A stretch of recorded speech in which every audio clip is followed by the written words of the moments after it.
कल भागवत हुई, आज गुरु का सानिध्य मिला, कल दीक्षा उक्षा लेने के लिए ले गए, अपना धोती लंगोटी सब ले आए कि महाराज हम ऐसे ये करें वो करो, कौन सी धोती ले आए, हम तो ऐसे, तो ये हमारे कह रहे थे, हमारे क्या बोलते हैं इनको, सुनील जी, कि चाहे जौन धोती ले आओ। मैंने कहा धोती में मंत्र लेना है क्या? मंत्र तो कानों में लेना है, वो तो तुम्हारा बहुत पवित्र है, वही पवित्र हो।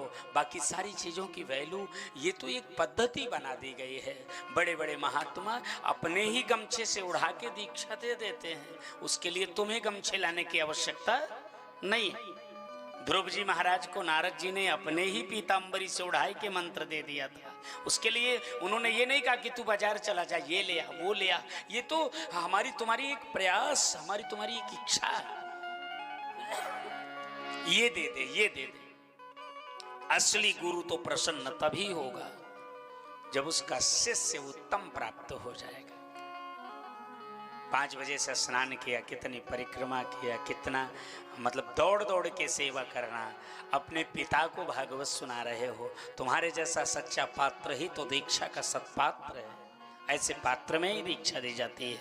ऐसे ही पात्रों का चयन गुरुजन करते हैं कि ऐसा कोई सत्पात्र सच्चा पात्र मिल जाए जिसे हम दीक्षा दे दे। जैसे अब दौड़ रहे हैं ना, तमाम लोग परिक्रमा कर रहे हैं, तो भक्ति तो है ना, तभी कर रहे हैं। खेत है, बीज विद्यमान नहीं, गुरु का मंत्र बीज हो गया।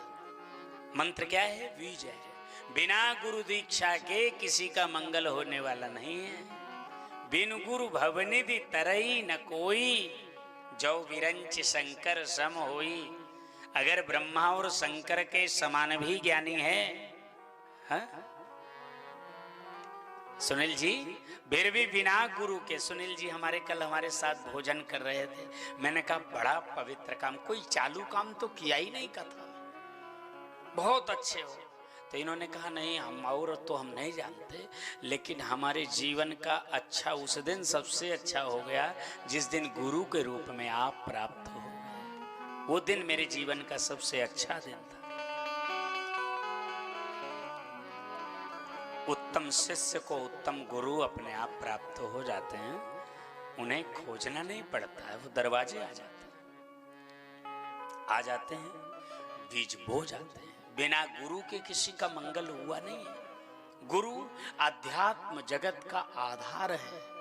यहीं पर भागवत में लिखा कि गुरु की क्या कीमत है, बोले चिंता मणिर लोक सुखम, चिंता मणि संसार का सुख दे सकती है। सुरद्रोह स्वर्ग संपदाम, कल्प वृक्ष स्वर्ग की संपत्ति दे सकता है बब्बू भैया, लेकिन गुरु फिर क्या देगा?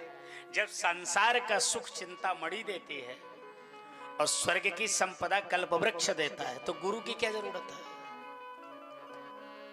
अरे तो ये तो है लोक परलोक, लोक का सुख चिंता मणि देगा, संसार में गुरु माने।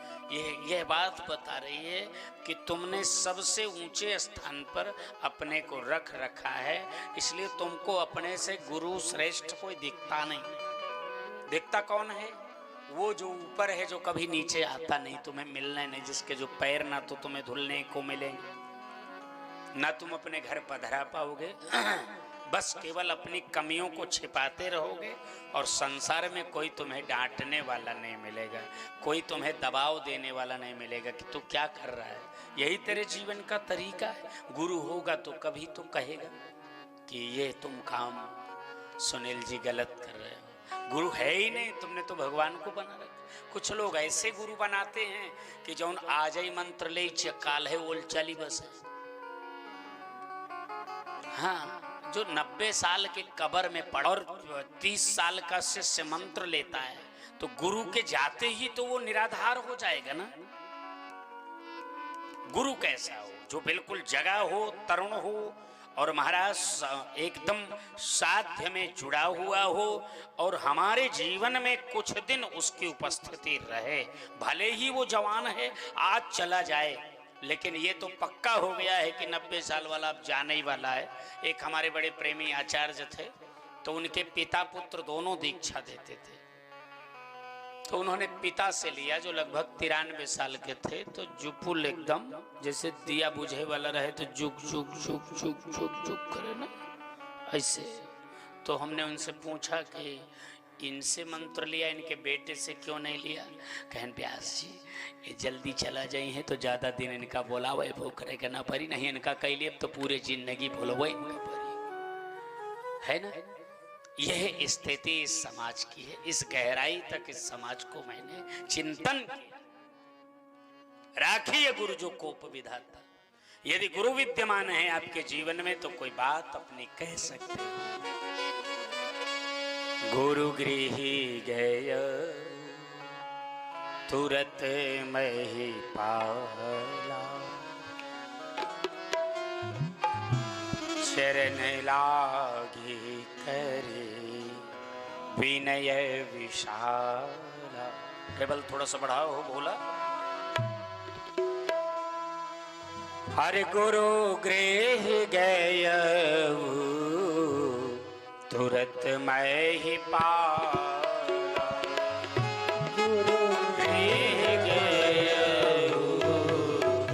तुरत मैं ही पाला, गुरु गृह गय तुरत मैं ही पाला, गुरु गृह गय तुरत मैं ही पाला, गुरु गृह गय तुरत मैं ही पाला, चरण लागी करे विनय विशाला, चरण लागी करे विनय विशाला, चरण लागी करे विनय विशाला, गुरु गृह गय तुरत मैं ही पाला, तुरत मैं ही पाला, तुरत मैं ही पाला। गुरु होगा, गंगा होंगी, सूरज होंगे, गायत्री होंगे, तो कभी कोई पीड़ा होने पर हम उनके पास पहुंच सकते, उनसे अपनी बात कह सकते। गुरु है नहीं तो कैसे कहोगे? इसलिए आज सूत जी महाराज को शौनक आदि ऋषि बड़े प्रेम पूर्वक समझा रहे हैं कि महाराज आप हमारे गुरु हो, आप हमें उपदेश करिए, भागवत को पिलाइए। तब वो एक सूत्र देते हैं कि तेने ब्रह्म हृदय आदि कवये मोहयंत यत सूरयः। इस संसार में जैसे कोई अंधा कुएं में गिर जाए घनश्याम जी, वैसे ही लोग इस संसार के माया के कुएं में गिर जाते हैं औंधे मुंह। ब्रह्मा तेने ब्रह्म हृदय आदि कवये, ब्रह्मादिक बड़े बड़े देवता भी इस संसार में कुएं में गिरते हैं, संसार से निकल नहीं पाते। परीक्षित जी सुखदेव जी से, शौनक जी सूत जी से, विदुर जी उद्धव जी से, कृष्णदेव जी लाल जी अतुल जी से कहते हैं कि जब सबे गिर जाएंगे तो हमको फिर आप क्यों कथा सुना रहे हो, पहले ही बता दिए हो। ब्रह्मादिक बड़े बड़े देवता गिरेंगे तो हमारा क्या होगा? बोले थोड़े से जो भजन करते रहेंगे भगवान का, निरंतर नित्य भजन करते रहेंगे, वो बच जाएंगे। गिरेंगे तो, लेकिन जो भजन करने वाले हैं वो इस संसार में मोहित नहीं होंगे। संसार को भगवान के साथ में देखो। एक प्रसंग आता है कि केवट कहता है यही प्रतिपालऊं सब परिवारों। क्या कहता है? यही प्रतिपालऊं सब परिवार। राम जी से कहता है नहीं जानूं कछु अवरु कवारू, और कोई हमारे पास तरीका नहीं।